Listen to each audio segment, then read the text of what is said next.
Human rights group Amnesty International reports that the Ethiopian army is engaged in extrajudicial executions in the Amhara region. The Amhara conflict broke out less than a year after Addis Ababa reached a peace deal in November 2022 to end a two-year civil war in the Tigray region that killed hundreds of thousands of people. For more on this dire situation in the Amhara region, we're now joined from Kenya's capital Nairobi by Suad from Amnesty International. Suad, appreciate your time this evening. Can you provide some insights into the specific incidents of extrajudicial executions documented in Bahar Dar by the ENDF soldiers, particularly regarding the circumstances surrounding each case and the identities of the victims?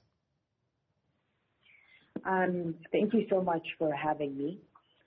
Amnesty International carried out an investigation, and the findings of which are presented in our briefing.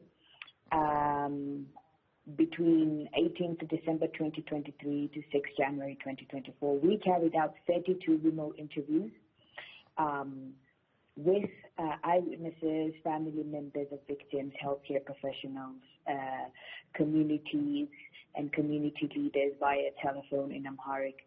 And we documented how the ENDF extrajudicially executed 6 civilians in Abu Nahare and Ledeta Kebele 14th area on 8 August, and subsequently on 10th October to 11th October 2023.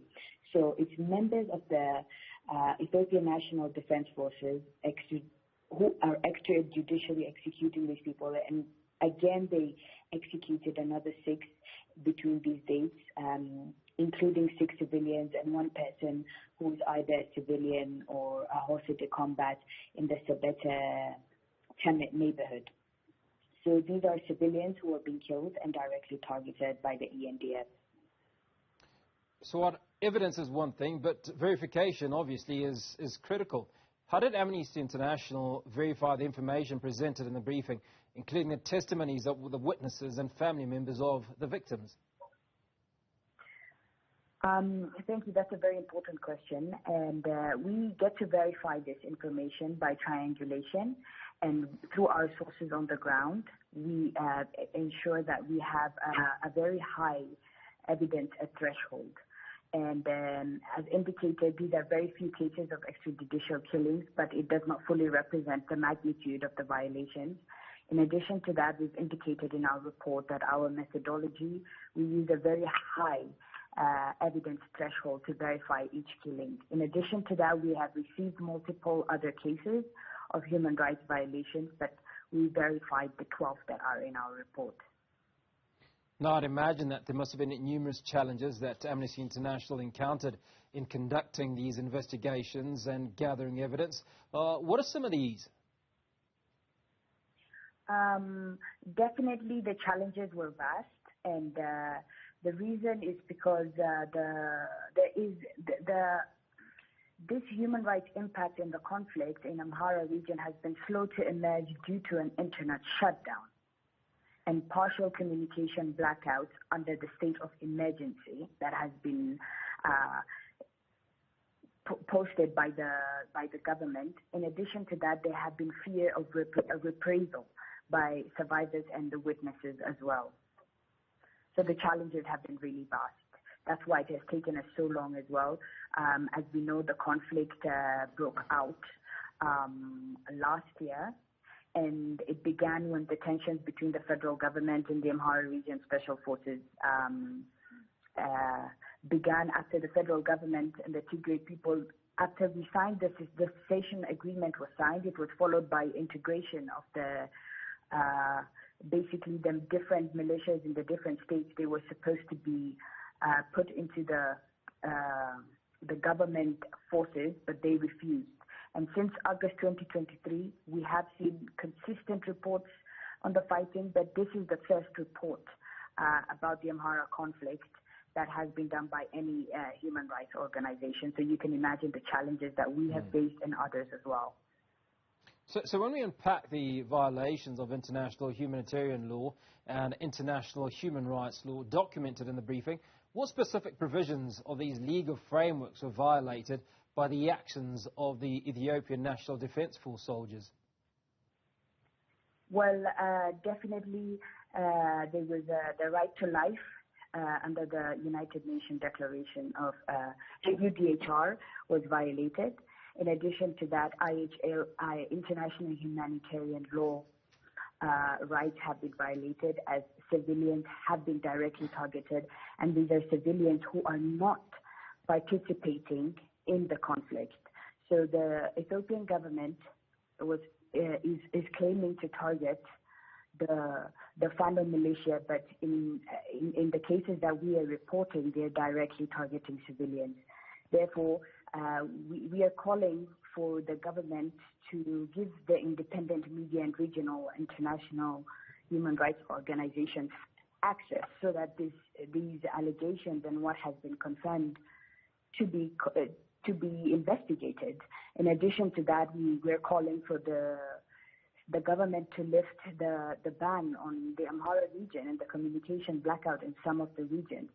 And in addition to that, we need them to ensure that the allegations of violations and the crime under international law since the end of the 2020 conflict perpetrated by the ENDF and allied forces are investigated. In addition to that, we are requesting for the Ethiopian government to extend an invitation at the earliest opportunity to the United Nations Special Rapporteur on extrajudicial, summary, and arbitrary executions to visit the Ethiopia Amhara region to investigate these allegations of extrajudicial executions in Bahir Dar and more broadly violations of human rights in the ongoing conflict in the Amhara region.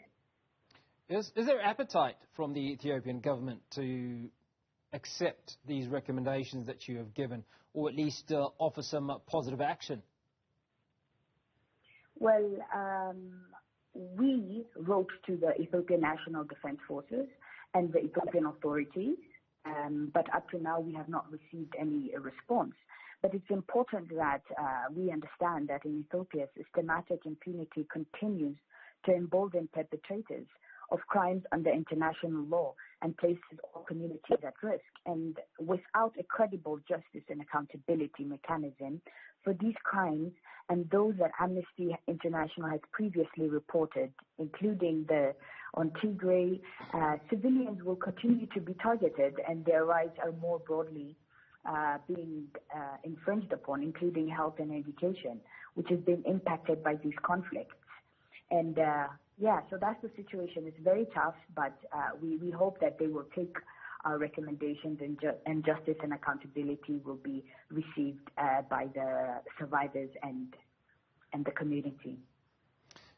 Finally, Suad, before we let you go, what measures does Amnesty International recommend to prevent further violations of human rights and international law in this particularly ongoing conflict in the Amhara region? And how can the international community support these efforts? Well, our main call, to keep it simple, is for the government to stop targeting civilians and hold perpetrators to account.